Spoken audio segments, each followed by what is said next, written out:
Hello, story lovers. Welcome back to my channel, Possessive Husband, Innocent Wife, Part 182.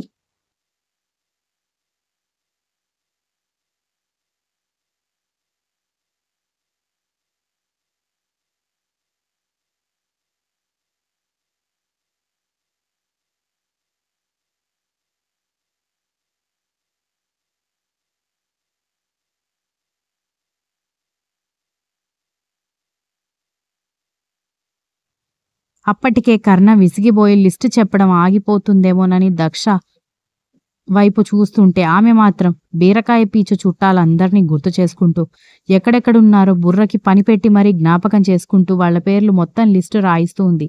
ఒసే చాలే, ఇందులో half members కూడా రారు. నువ్వేమో ఇక ఈ పెళ్లి తర్వాత మళ్ళీ పెళ్లి మన కుటుంబంలో జరగదు అన్నట్టుగా ఇంతమందికి ఇన్విటేషన్స్ ఇవ్వాలని అనుకుంటున్నావు. 10,000 మంది బంధువులు. ఎంత ఖర్చు అవుతుంది తెలుసా? ఖర్చు సంగతి పక్కన పెట్టు. అసలు వీళ్ళకి పెళ్లి పత్రికలు డిస్ట్రిబ్యూట్ చేయడానికే మనకి నెల రోజులు పడుతుంది అన్నాడు.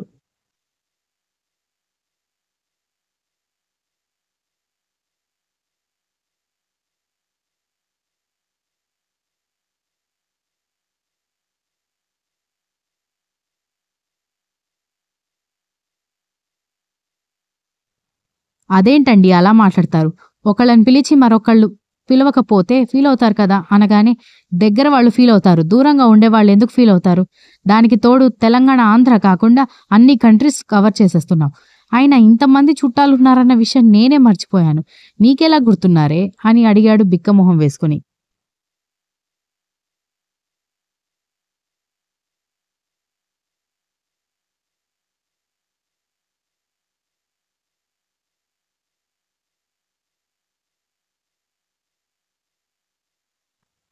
మరి మీ మగవాళ్లతో వచ్చిన సమస్య ఇదే. మీరు అవసరమైనవన్నీ మర్చిపోయి అనవసరమైనవన్నీ గుర్తుపెట్టుకుంటారు. మేము అలా కాదు కదా, అందర్నీ గుర్తుపెట్టుకోవాలి. లేకపోతే కర్ణ విశ్వనాథ్ మనల్ని పెళ్లికి పిలవలేదే అని ఎవరూ అనుకోరు. అత్తాకోడళ్ళకి ఎంత పొగరో చూడు, పెళ్లికి పిలవలేదు అని నన్ను అత్తయ్యని ఆడిపోసుకుంటారు అని అంది దక్ష.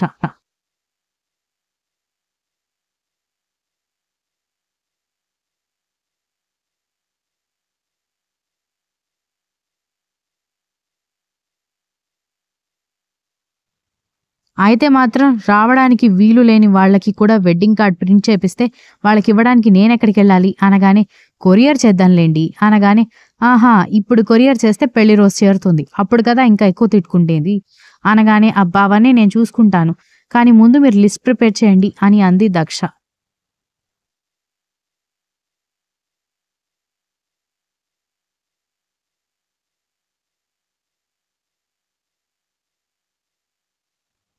ఇద్దరూ కలిసి అర్ధరాత్రి వరకు లిస్ట్ ప్రిపేర్ చేశాక లిస్ట్ పక్కన పెట్టేసి, కాస్త త్వరగా వచ్చాను కదా, నీతో టైం స్పెండ్ చేద్దాం అనుకున్నాను.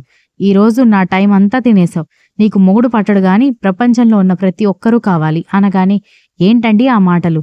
మీకు చెడ్డ పేరు రాకూడదనే కదా నేనింత కష్టపడుతోంది అనగానే, ఇందాక మీ అత్తయ్య గారికి నీకు చెడ్డ పేరు రాకూడదు అన్నావు, ఇప్పుడు నాకు రాకూడదు అంటావేంటి అనగానే, అబ్బా అత్తయ్య గారికి నాకు వస్తే మీకు వచ్చినట్టే కదా అని అంది.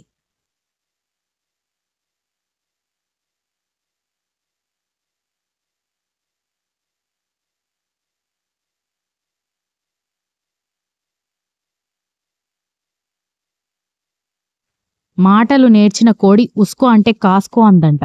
అలా ఉంది నీ వరుస. పెళ్లికి ముందు నీకు అసలు మాటలు వస్తాయా రావా అని అనిపించేది. అంత లిమిటెడ్గా అంత మొహమాటంగా ఉండేదానివి. ఇప్పుడు చూడు మాటలు ఎలా అల్లేస్తున్నావో అనగానే, అప్పుడంటే మీరు నాకు కొత్త, అందుకే సిగ్గుపడేదాన్ని. ఇప్పుడు మనిద్దరికి పెళ్ళయి 6వ ఏడు దాటిపోతుంది. ఇంకా ఎందుకు నాకు నీతో మాట్లాడాలంటే సిగ్గుగా ఉంటుంది? స్వతంత్రంగా మాట్లాడతాను అనగానే, సరేలే అని అంటూ అలసిపోవడంతో వెంటనే నిద్రపోయాడు.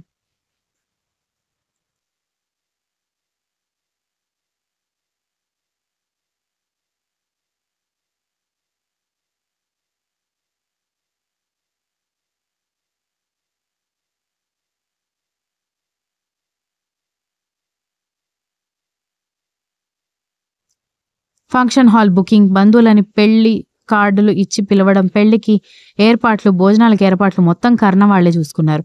కోడలి కుటుంబం అంటే ఎంత అభిమానం ఉన్నా మొత్తం నెత్తిమీద వేసుకుని పెళ్లి చేస్తున్న అక్క కుటుంబాన్ని చూసి పురందర కూడా ఆశ్చర్యపోయింది.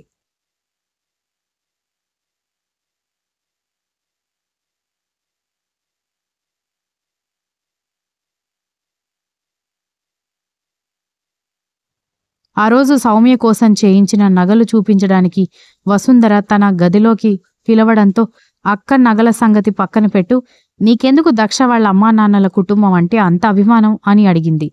ఇప్పుడెందుకు ఆ విషయం జ్ఞాపకం వచ్చిందని వసుంధర నవ్వుతూ అడిగేసరికి మరేం లేదు, నేను ఒప్పుకుంటాను. మరీ సాధించే అత్తగారు కాకపోయినా కోడలంటే ఎంత అభిమానం ఉన్నా కూడా కోడలి కుటుంబాన్ని ఒక హద్దులో ఉంచుతారు. ఎందుకంటే ఎక్కువగా చొరవిస్తే వాళ్ళు నెత్తికెక్కుతారని. కానీ నువ్వెందుకు వీళ్ళని అంత ప్రేమగా చూస్తున్నావు? అంతలా వీళ్ళు ఏం చేశారు అని అడిగింది.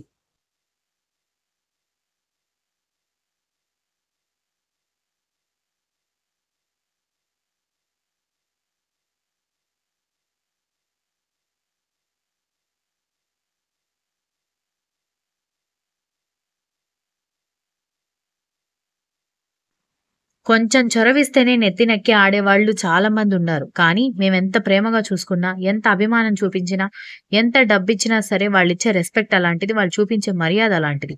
వీళ్ళు మనల్ని అభిమానంగా చూసుకుంటున్నారు కాబట్టి, మనం ఎలాగైనా ప్రవర్తించొచ్చు అని వాళ్ళెప్పుడూ అనుకోలేదు. ఇప్పటికీ వాళ్ళ కూతురు పెళ్లి జరిగి ఇన్ని రోజులవుతున్నా కూడా మేమేదైనా వస్తువు ఇస్తున్నామంటే, వాళ్ళ మొహంలో మొదటిసారి చూసిన మొహమాటమే ఉంటుంది అని చెప్పింది వసుంధర.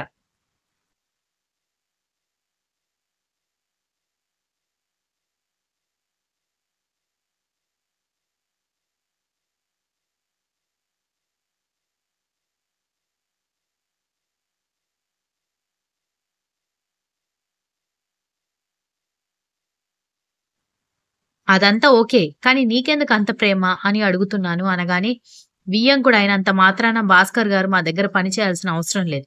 కానీ కూతురి ఇంట్లో నేను పనివాడిగా ఉండడం ఏంటని ఆయన ఎప్పుడూ అనుకోలేదు.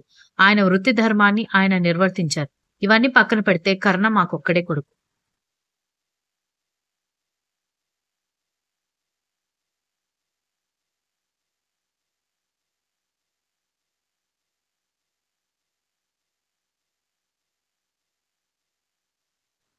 సంతోషం అయినా, బాధతో అయినా సరే వాడు సంతోషంగా ఉంటేనే సంతోషంగా ఉంటుంది గదా మాకు కూడా. వాళ్ళు వాళ్ళ కూతురికి అంత మంచి బుద్ధి నేర్పించి పంపించారు కాబట్టి ఈరోజు మా కుటుంబం ఇంత సంతోషంగా ఉంది. అదే కుళ్ళు, కుతంత్రం, పద్ధతి లేకుండా కూతుర్ని పెంచుంటే ఈరోజు కుటుంబం అంతా చెల్లాచెదురు అయిపోయేది కదా!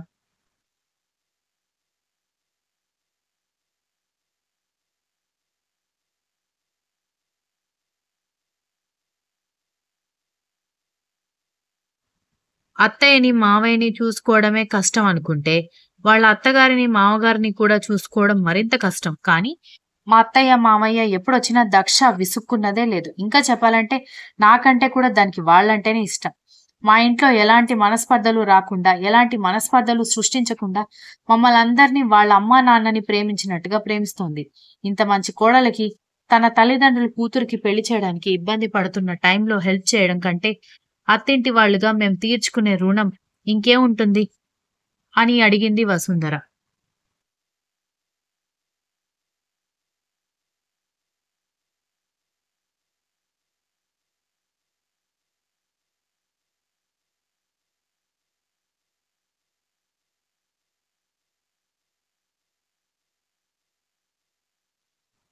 అందులో అంత గొప్పదనం ఏముందని మీరింత చేస్తున్నారు? కోడలుగా అది తన బాధ్యత.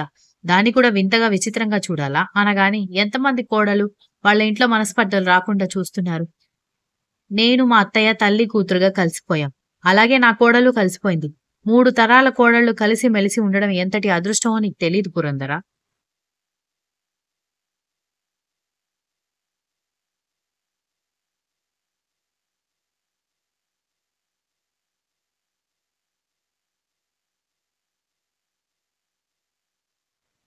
నీ తోటికోడలు ఇంట్లో మనస్పర్ధలు సృష్టిస్తుంటే తట్టుకోలేక నువ్వు నీ భర్త ఫారెన్ వెళ్ళిపోయింది. మీ అత్తయ్య, మామయ్య కూడా తిండికి ఇబ్బంది పడుతున్నారు. మా కోడలు వల్ల ఇలాంటి ఇబ్బంది మాకెప్పటికీ రాదు. నీకు నేను అతి చేస్తున్నట్టు అనిపించినా సరే, నా కుటుంబాన్ని ఇంత సంతోషంగా ఉంచిన నా కోడలు కూడా సంతోషంగా ఉండాలి అని చెప్పింది Vasundhara. Continuous. If you like the story please like, share, comment and don't forget to subscribe.